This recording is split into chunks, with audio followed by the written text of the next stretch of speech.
Planning a fishing trip shouldn't feel like a full-time job. With FishingBooker.com, you can find and book the perfect fishing trip within minutes. FishingBooker.com connects you with trusted fishing captains around the world. Booking is fast, easy, and secure, with access to verified customer reviews, loyalty rewards, and around-the-clock customer support. Everything you need to book with confidence is in one place. So head to FishingBooker.com and start planning your next fishing adventure today.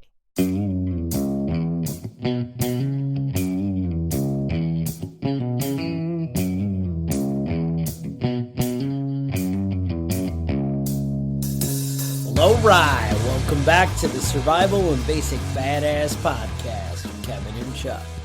Today, well, we're going to talk about 12 months to being prepared.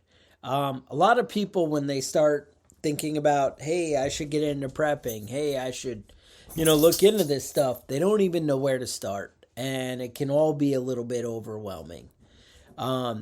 We figured a new year, new you. This is a great time for everybody to go back, check what they already have going on, and kind of, come up with a plan of how they can step up their game and make things a little bit better. I would actually recommend maybe get a notebook, at least a piece of paper, just something to write down the different, categories. You may want to step this up to kind of 12 weeks to getting prepped, but a lot of people like to, get involved and see what they can do. So that's the game there. So anyway, you guys are ready. Let's jump right in. First, Happy New Year. And so January. Kevin, where would you start? What are people always thinking about in January? They're like, what do I do? Yeah, it's the same thing every year, right? I'm a fat ass. I've been eating Christmas cookies all for the past month. It's time to go on a diet. Well, I mean, hopefully you're not a fat ass, and you can just start with some basic exercises. I would say January is a good time to start a new fitness program. I think that's an excellent idea. I know I ate too many Christmas cookies this year, so, that sounds like a great place to start, right? Is maybe lay off the Christmas cookies. Fitness. Now, what does that mean overall? I gotta say, probably wouldn't hurt to quit smoking. Those out there doing it. I know drinking doesn't really help with the waistline. I'm not saying give up all your joy, right? Kevin, I see you got problems. Anyway, but that's it. It could just be taking things to moderation. I'm not saying you can't enjoy a good cigar with life. I'm not saying, you can't enjoy life a little bit. But I'm saying, could we all step up our game? Well, if you're middle age, or getting to middle age, you know that things start slipping. It's not as easy to keep your ass from getting fat. Yes. One thing that I always see happens with older guys as they start moving into middle age is their ass disappears, completely gone. That's what it is. You got to start doing some squats, man. It's going to atrophy. You're going to have just a flabby butt. Nobody wants a flabby butt. Girls don't like it. They want a nice, hard butt that you can crack walnuts between the cheeks. That's what women want. All right. If you're trying to stay fit, got to start with them squats. You got to get out there, do some walking. Get your cardiovascular system up to date, Get everything moving right. If you're out walking and moving every day, or out running, hiking, doing those sorts of things, it's going to increase your metabolism, and it's going to cut down on that beer gut that's been growing all year long. You got it. It's time to get rid of it. There you go. And if you're going to be fit, if you're going to be ready, and you're going to be prepped, you're going to have to be in good shape, man. You're going to have to be able to get your ass off that couch a little bit and do some moving around. When the power goes out and the cable's gone, you're not going to have a whole lot left to do. You know what I mean? You're going to have to start moving around. You might as well start doing it right now. Yeah, that only sounds right. A lot of people kind of have that mindset of, well, when I run out of food, I'm bound to lose weight. And I'm going to start exercising then. And that's when I'm going to have time because I won't be going to work in the apocalypse. So I'll have lots of time for hitting the gym. And that's not exactly how this is going to play out. Odds are, if you're not in some kind of reasonable shape, then you might not even make it past the first couple of weeks. Another thing that becomes an issue is when you let your diet go and you kind of turn to crap, you end up with things like high blood pressure, diabetes, all these things that really take a toll on you. And guess what? A lot of these things require medication to maintain. And it turns out it sucks when you can't get medication in the apocalypse. Therefore, one of the things we can start doing is getting into better shape and taking things there. So that's an excellent place to start in January. Right. Now, moving on to February. What do we got, Kevin? Well, I think we were talking about, self-defense, security, time to buy that firearm, or time to get out to the range with that firearm and learn how to use it. That's it. So a lot of us, different states, we have different gun laws, different rights of self-defense, all this kind of stuff. But you need to basically stretch the limits of your state and, start to prepare. Whether that's some kind of battle rifle type thing like an AR-15 or, an AK-47 or whatever variant, you think is appropriate. That's great. Maybe it's a shotgun is the limits of where you live. Maybe it's, having a proper handgun. It's important to go out, find something that's comfortable in your hand, something that feels right. And guess what? Bullets are coming down. The prices are actually a little bit reasonable right now for you to get back in the game. A lot of people are still having New Year's sales, things like that. I know Palmetto's always got great things going on at Palmetto State Armory. You may want to look into that, see if you can step up your game. I know they had a nice little sub 2K, something to keep in the car, whatever. That's right. Again, all this stuff depends where you live. I know a lot of the kids now are talking about FOMO, fear of missing out. If you have fear of missing out on the good prices, you can go to ammoseek.com because they'll help you find the cheapest prices for ammo on the internet. I like it. And they were great to us, being a sponsor of the show. They're happy to look out for us. So it would be great if we could find the best deals and, get out there, get something in brass maybe and something nice, Something shiny. Maybe you got that gift card for Gander Mountain or Dick's and you want to go down and buy some ammo. Sure, you're going to pay a little more than the rest of us who go to ammoseek.com, but it's time to stock up on that kind of thing. Maybe you use your money there to buy the firearm, and then you go buy the ammo at the great discount. Mm-hmm. That's the answer. Kevin, that was nice. You worked in that little plug there. I like that. Yeah. It felt completely shameless when you did it. It was like no shame. Organic. Right. So moving right along here to March. Yeah. Now March. March. We've got a similar one. This one is security, but this is home security. So March would be a good month. And that is a little different. Yeah, March would be a good month to go around and check your doors and windows. Do you have enough deadbolts? Can the police kick down your front door if they come and they try? Can they? Because they shouldn't be able to. Have you got the Tannerite dog set up right in an appropriate scary position when the ATF kicks in the door? That's right. You got to be ready, man. To think about.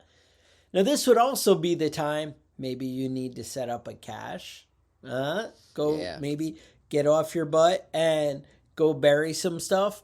Now, I know some of you who are like, well, I don't need a whole year to get prepped. I can do this, one of these things a week.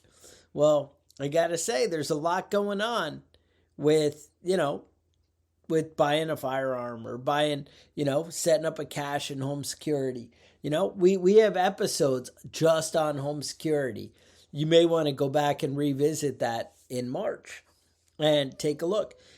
Is your yard, can you see out? Are there obstructions, bushes where people can hide and kind of sneak up on you? Do you have fences? Do you have your animals protected?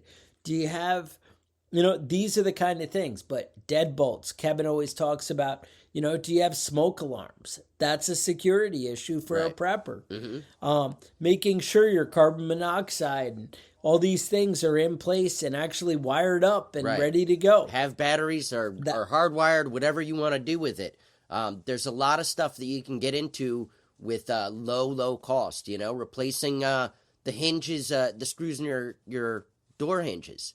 A lot of people have the 1.5 inch screw in there. You got to get some 3.5 inch screws. That's not very expensive. And just take the old ones out, put a new one in, get it in there nice and secure. But I've been looking at beefing up the front door, just a heavier door. So metal doors are great. And metal door doesn't have to look like shit. You can get a nice looking metal door and you can sell the missus on it by it looking nice, Oh, you let her pick the color, whatever you got to do. There you go. Moving right along to April. April's a big one. Now, April, I think in most states in the United States, April's a big rain month, April showers bring May flowers. I was trying to check out Tasmania as far as the weather goes there. It looks like they got a pretty good rainfall all year long. Okay. I know we've got a couple of listeners in Tasmania, just trying to give you guys a heads up, but April is a big rain month, and it's a good month to think about water storage. Are you collecting your gutter rainwater? Are you right? Do you have? I mean, you think about water usage, and it's real easy to think that you don't use a whole lot when you can turn on your cold and hot water faucets, and the water just comes out. That might not necessarily be the case, but you use a lot more water than you think you do. I think the average, they say, is 5 gallons a day per person, but that doesn't really count toilet flushes. That doesn't really count taking a bath. That doesn't, count washing your ass. There's got to be some water set aside and stored up and ready to go. And right now, while the faucet's running, you can get all the free water you want. All you have to do is have containers. Get some of that stuff stored up. When you go to the grocery store, buy a gallon. Buy 5 1-gallon things. Buy a 5-gallon container.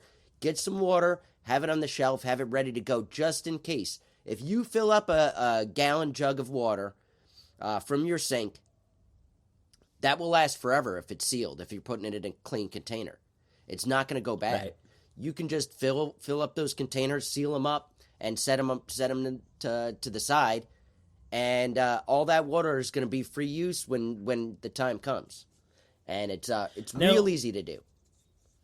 Exactly. And the thing is, you need to do what's appropriate for you. If you live in a college dorm, maybe that's buying the extra 24-pack of bottled water to keep under your bed, and you have another one that you work out of all month long. If you live out in the country, maybe you set up your gutters and your rain collection unit like Kevin's talking about. Maybe you set up some 55-gallon drums that can hold water that you can maintain and keep things going. I know when it came to looking into water with me, we had a second well, but I didn't have a second well pump. And I went ahead and, was able to put together, once we had some extra money, put together a second well pump. So I now have a backup. That redundancy matters. Also with my second well, they call it a surface well, where you can slide the lid off and throw down a bucket and pull out water. That works out for me. But even with that, I still have gallons of water set aside and ready to go. This is the kind of thing that you should be doing. Maybe you're in a more city environment. Well, water's still going to be important for you. And having 6, 12, 18 gallons of water set aside somewhere is really important. Now, if you have a garage, something like that, you can do even more. Obviously, you want to be aware of what's freezing and what's not, but you figure out a way to do it. But this is the time. This is the time to be doing it. And so, I don't know. It's just time to get started and get moving, because honestly, things aren't getting better in the world. Right. Kevin, right around the corner every time, there's always a new emergency, it seems like. Always some other crisis happening, But I got to say, things aren't exactly looking great right now. Right. And things aren't on the up. Yeah. I know prepping can get expensive. I know a lot of guys that run out there and decide that they're going to start prepping and run out and blow all their savings on shit that they probably don't need. Water storage is cheap. It's cheap right now. Yeah. And you're going to regret it if one day you turn on your sink and nothing comes out because you use a lot more than you think you do. And right. Like I said, it's free right now, basically. Filling up containers from your sink. What do they charge you, 2 cents for 20 gallons of water? I don't know what your local area is, but the electricity pumping it out of the ground it doesn't cost that much to run your water and fill up some containers and get it set up. You don't have to spend a fortune doing this. The big money end is going to be the containers. And, and you can get, believe it or not, you can get 55-gallon drums pretty cheap. Do a little bit of searching. You can even call local chemical companies, and a lot of them have leftover cleaned out 55-gallon drums. And Kevin, are you trying to poison our listeners? Most of the time they have a $15 what do they call it, a $15 deposit. That's less than you get for a tap for a keg. You know what I mean? You just get that shit and don't pay him the $15 back and don't get your refund, and you're already in. You're already in. No, exactly. No, I mean, there are ones that are appropriate for water, appropriate for stuff. You do want to find out what was in it and, whatever. But bottom line, do a little research, ask the right questions. Kevin's not trying to kill everybody. If you go back to our episodes, you'll hear a little bit about that. Moving right along to May. Now, you saved all that money in April. Right. So... Right. April was a cheap month. Now it's time to spend I'm going to ask you to dig a little bit deeper. And we're going to talk about backup electricity. This may be a solar setup. This may be something like $400. This may be $1,000. Maybe it's an $800 gas generator. I got to say, you have to decide what works for you and where you live. Maybe you're like, hey, Chuck, my budget's like $30 for the month towards prepping. Well, guess what? Honestly, you probably should still be putting that towards food if that's what your budget is. But if you have an extra $30 for food every month and another $30 for prepping, then I would tell you even the small little solar chargers that you can use to charge up a cell phone, a flashlight, backup radio, that kind of thing. They're not very expensive to get those little solar. And you're the one that showed me those. I'd never even heard of that before. And they've got these little chargers that are about the size of a cell phone. And with a USB cable, you can charge anything that will go with the USB cable. You can charge up your phone. And believe it or not, a smartphone is a really good device to have, especially if you can access the internet. It's a great thing to have as far as doing research. What food is edible and what plants are edible and not, and how to purify water, how to do all these different things that you might find yourself having to do. If you have phone access and you can charge your phone, that's a big deal. $30 can go a long way to getting some of that stuff done. I knew a girl whose mom used to have a USB charged vibrator. I mean, different strokes for different folks. I don't know. But I mean, also you can spend money on batteries. Batteries are great for radios, flashlights, all that sort of stuff. A lot of people have the USB charged flashlights. Those are great, especially if you have that little solar charger. If you do go into solar, I would say for the smaller stuff, if you're talking about the little portable kits, Enloop batteries. I think they're from Panasonic, but it's Eneloop, I think, Eneloop or something like that.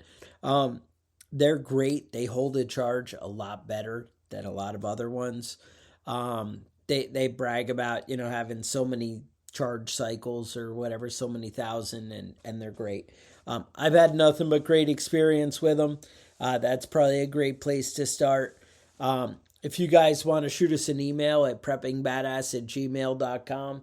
If you talk to me about your budget, if you really don't know where to start, I can, point you in the right direction on Amazon or something like that.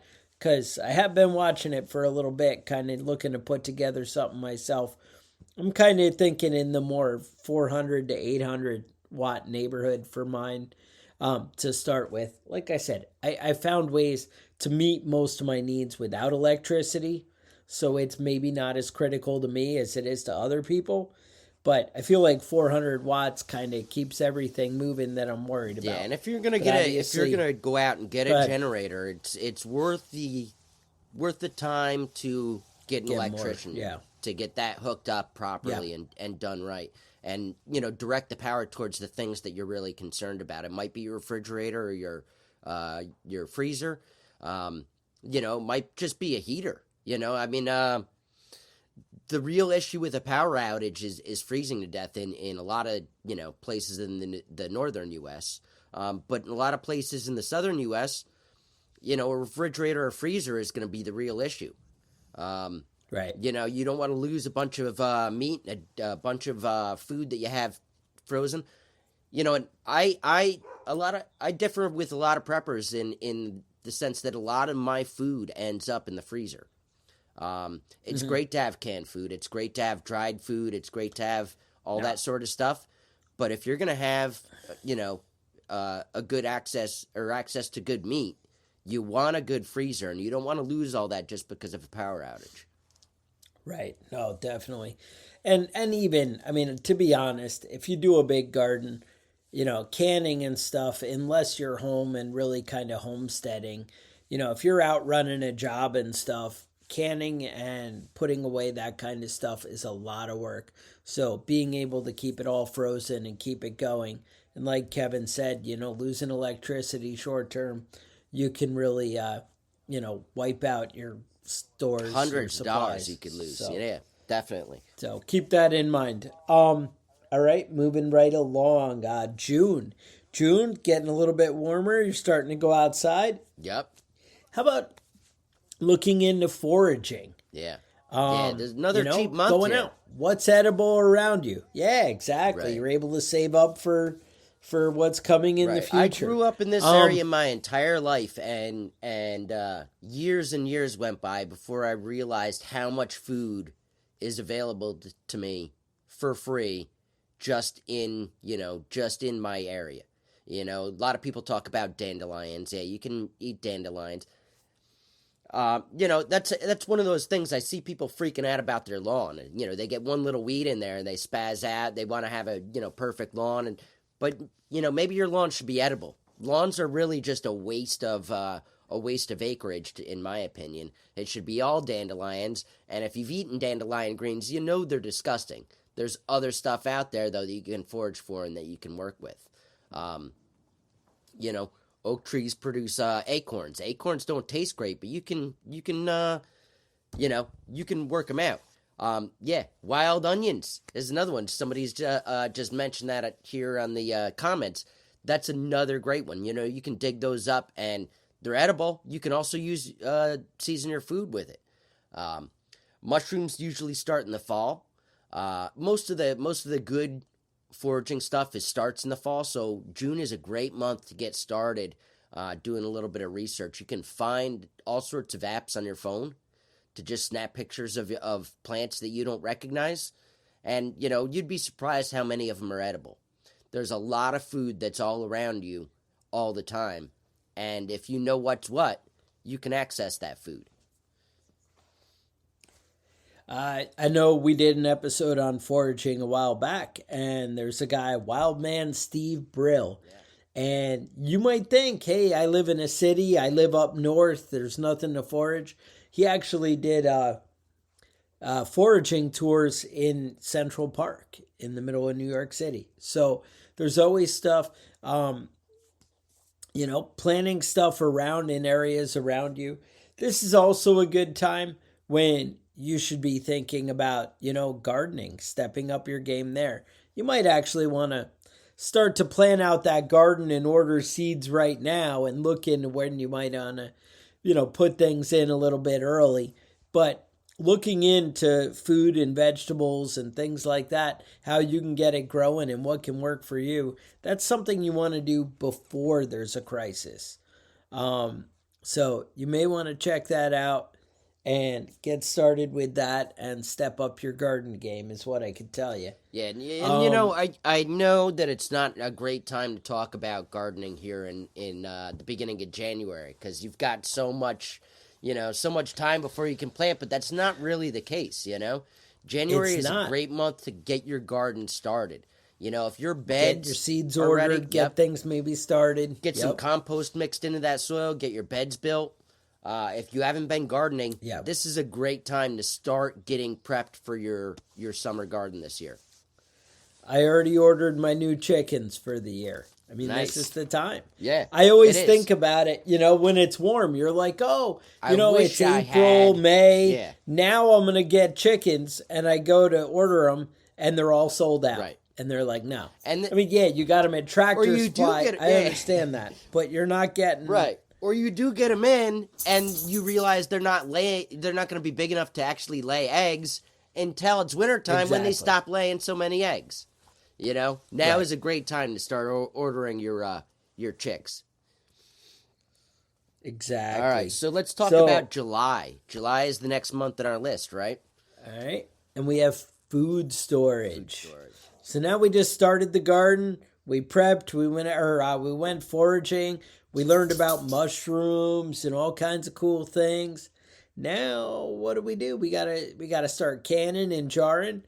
That's a skill that you can really develop and kind of look into and kind of start to put into practice. Now, the other obvious, elephant in the room is people talk about, well, what about the long-term food storage? You know what? That stuff's awesome. And if you got money to throw at a problem, you should buy a lot. You should buy a year of food storage and throw it in the basement and have that ready to go. And that's, you can't beat that. But I would also tell you that there's a lot of cheaper ways to get into that. You can go buy a couple of 20-pound bags of rice, 25-pound bags of rice. Buy the 10-pound bags of flour. Buy the, 5-pound bags of sugar. Put them in 5-gallon buckets with sealable lids. You can look in. I know our buddy at at Mayhem Country Living there, Darren. He would point out that you can freeze that stuff and then store it in the 5-gallon buckets, and might even buy you a little bit more time. But if you actually rotate through your stuff, maybe what's right for you is setting up a rotation for your cans. They have all kinds of things online on how to rotate your cans. And I don't mean just by putting the new stuff in the back. I mean, they have neat little dispensers where you can kind of load it on the top and dispense it out the bottom. There's a lot of cool things you can do. This is the time to be thinking about it. And like I said, it doesn't have to be thousands of dollars on long-term food storage. It can be, hey, I'm just going to go and get started and, Right. start buying a little extra. Yeah. Doubling up like we've talked about. If you're new to prepping, my number one recommendation would be not to go out and spend thousands of dollars on food storage. Not to go out and blow your budget on a bunch of bullshit that until you do a little bit of research, until you start eating that food that you're storing up, you're not going to know what's quality and what isn't. You can go out and buy a bunch of shitty freeze-dried food from all sorts of places that will be happy to take your money. But do a That's little right. bit of research first. Are you really going to want to eat that shit? You know, are you really going to want to eat these freeze-dried crackers that taste like they're stale and kind of have a hint of horse shit in there? Because that's really what you're going to get when you spend a bunch of money without doing any research is horse shit. You need to think about what it is that you actually consume. You know, a lot of people say I don't eat freeze-dried food. They say, you know, they don't go for that shit. But do you eat pasta? Do you eat rice? There's a lot of great freeze-dried foods that you can store up that will last for years.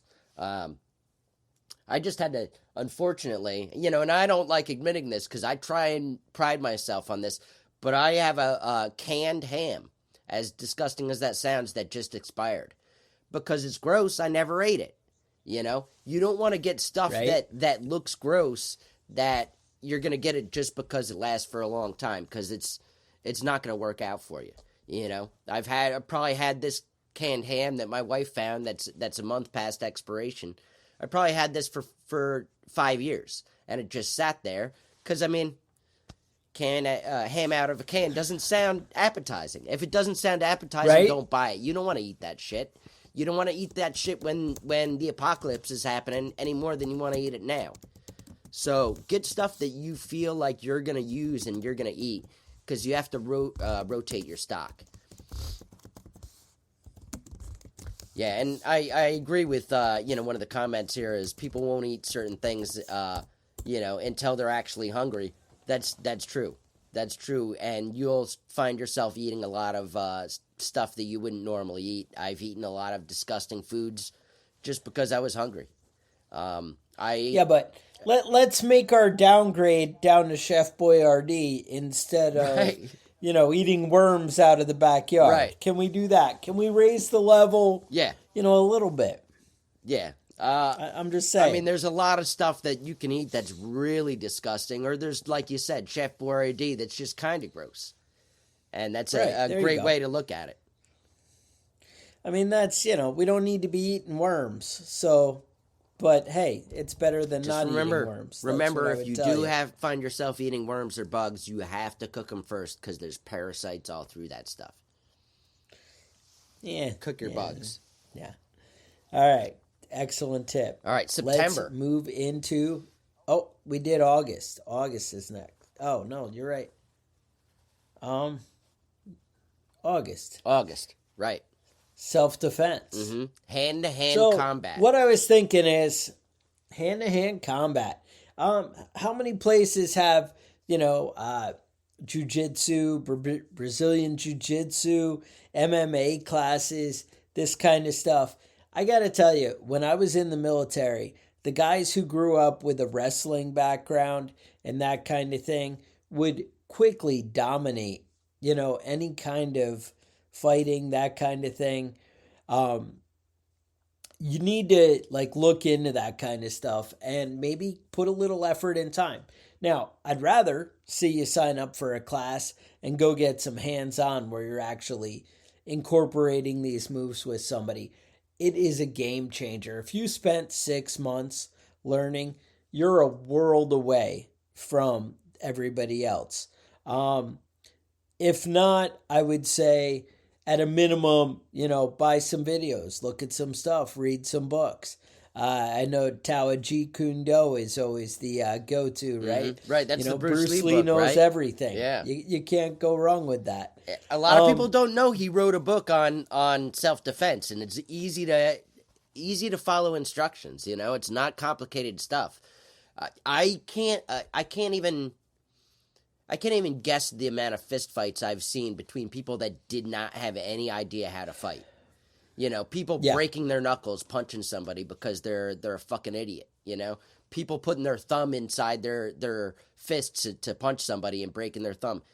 Just, you need to have some basic concept of it. And, you know, maybe you are poor. Maybe you're poor like I am and you can't afford to go to the MMA gym. You can't learn some skills. Start some fist fights. Get your ass kicked when you can go to the doctor's office and get your nose reset. Don't do it when there's no hospital around. Don't do it when there's no doctor. Don't learn how to fight then. Get into fight some bums. Bumfights.com. There's all sorts of people out there start that your want own to fight club all the time. whatever Yeah. it takes. Get to it, man. Get to it. If you can't afford an MMA gym, then there's all sorts of people out there that are ready to fight you. You don't have to win every fight. I actually think there's Losing a great fights, you gym learn right more. next to your house, Kevin. So There's a great couple of gym gyms right by your around here. house. So, with some MMA action. But, whatever. I'm just putting that out there. September, fire building. You're thinking about fall and Starting to you're cool thinking off, about, right? Camping, cooling. Maybe step up your fire building game. Come up with a couple of different ways. Honestly, a lot of people, even with a match and a lighter, can't build a proper fire. You should be able to start a fire with one match without a jug of lighter fluid. Mm-hmm. It is possible. It's possible to These do are that. things you may want to step up. I'm told that the YMCA teaches boxing. There's stuff there. I gotta say, my two boys, I've had them both go through boxing and do that for a couple of years. There was a boxing gym opened up where I lived, and it's a game changer. My older boy, who's just like pretty passive, it knock you right out. He has no problem Because he has the blasting skills to somebody do in the it. head. Yeah. And the thing is, it's unbelievable if they spend a little time in the gym and learning to keep their hands where they're protecting their body and protecting their face. It's hard to get in on somebody like that. And it's hard to get in and to blast them in the face. But they seem to have no problem blasting you in the face. It's been my experience. I'm just saying. Yeah. I read a book. Bunch of rowdy kids, yeah. Yeah, but exactly. So October. Now, starting to cool down, maybe get out and a little time on the shooting range. You got that new gun, you've been cleaning it. You start shooting. Now you're like, Chuck, you know what? I go shooting every weekend and I'm pretty good with it and I'm going to keep shooting every weekend. I need something more.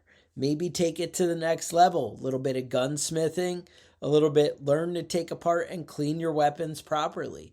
Really put some time into learning how they work and how they function and how you can, keep them working long term. Right. Anybody that's gone to Army boot camp knows that they have you, Army or Marines, they have you disassemble and reassemble your rifle over and over again. And that's because knowing how to take apart your weapon and put it back together means you know how to operate it. And if something goes wrong, you know what you're doing. Just owning a firearm doesn't mean jack shit. If you can't hit anything, there's no reason to have it other than somebody coming by and taking your gun from you and putting you in a bad situation. I fully believe that every person in the United States should own a firearm. I also fully believe that you should not own a firearm if you don't know how to use it. That's right. You need to spend some time getting familiar with your firearm so that you can use it appropriately and not accidentally shoot yourself in the ass. Do you know that Tupac was shot only one time? And the one time he was shot, he was trying to pull the gun out of his waistband and shot himself. It's because if you're a fucking idiot, you're going to do more damage than good with a firearm.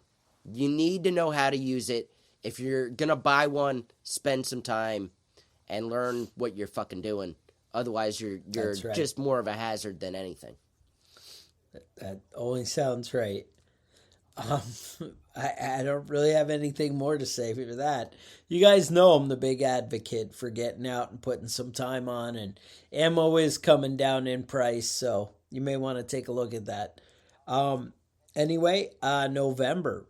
A lot of states, that's time for hunting. Right. Hunting and trapping. And October, beginning of November, it's time. It's time to get out there. Learn those skills. Mm-hmm. Learn how to, how to actually catch animals. How to go out and be still.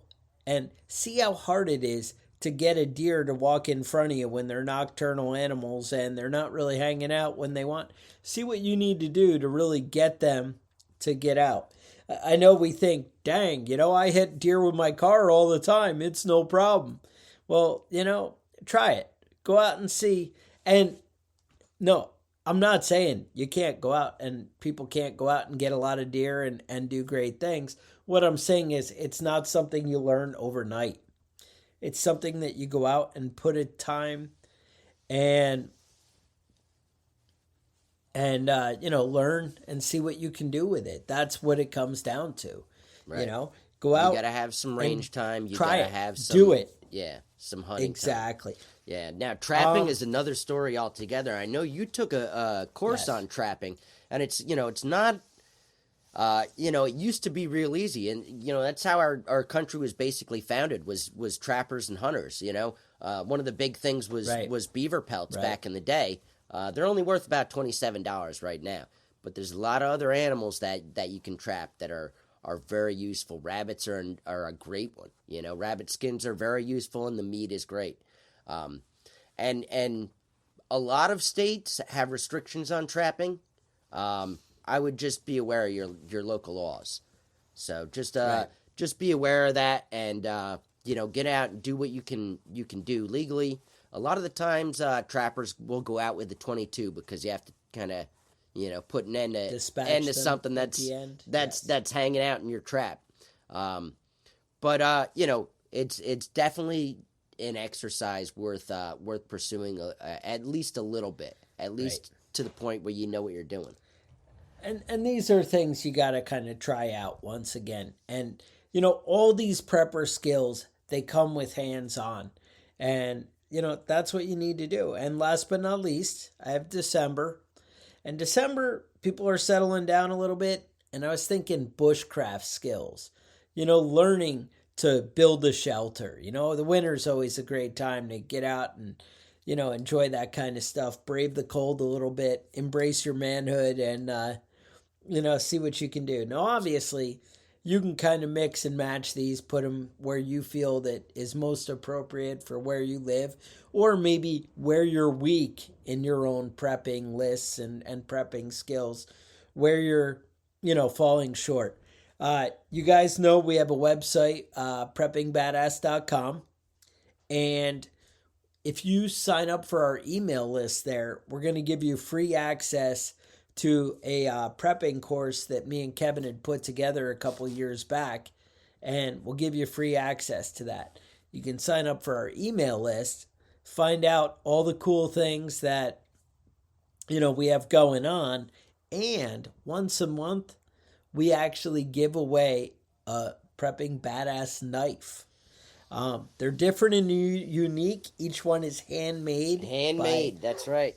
Spanny Blades. Mm-hmm. And he didn't make the blade, but he made the sheath and the handle and put it all together. The blade, well, a lot of the knives, they're all different, but a lot of them have Damascus steel blades, and they're pretty sweet. Think fancy Bowie knife, fancy sheath. Think Damascus, nice, right? So we have a winner for December. I know you're saying, well, Chuck, December just happened and you missed it, and that's actually true. So the winner for December is Scott, who's got an email address that's at duck.com. So if you're Scott at duck.com, you may want to check your email. I haven't sent it out yet, but I'm going to send it out later today. And, see if we can hook you up. Send me an address and we'll send you out a badass knife. Anyway, never get an email. We're going to have to look into that. I would say if you signed up and you never got any emails, which is kind of weird, I feel like I maybe don't know what I'm doing with this kind of thing. Who knows? You may want to email us at preppingbadass@gmail.com. Anyway, sorry, it's thrown. Either way, so Scott, I will send you an email and let you know about the knife if you're the winner. And otherwise, I would say subscribe to the YouTube channel. You guys may want to join our Facebook group, Prepping Badass group. We also have a Facebook page. I think it's like facebook.com/preppingbadass. And we have a YouTube channel, obviously. Some of you are watching us here on YouTube live right now. And those of you who haven't, you may want to check us out, Prepping Badass at YouTube. And otherwise, I would say you have questions, concerns, comments, email us at preppingbadass.com. Otherwise, I would say stay safe that's the one. And we will talk to you guys next week. The Survival and Basic Badass podcast is a proud member of the Self-Defense Radio Network.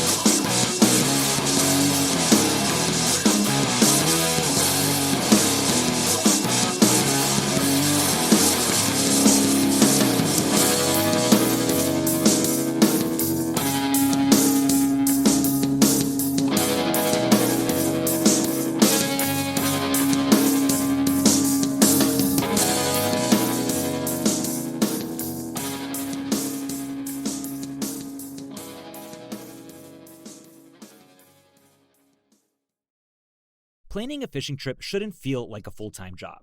With FishingBooker.com, you can find and book the perfect fishing trip within minutes. FishingBooker.com connects you with trusted fishing captains around the world.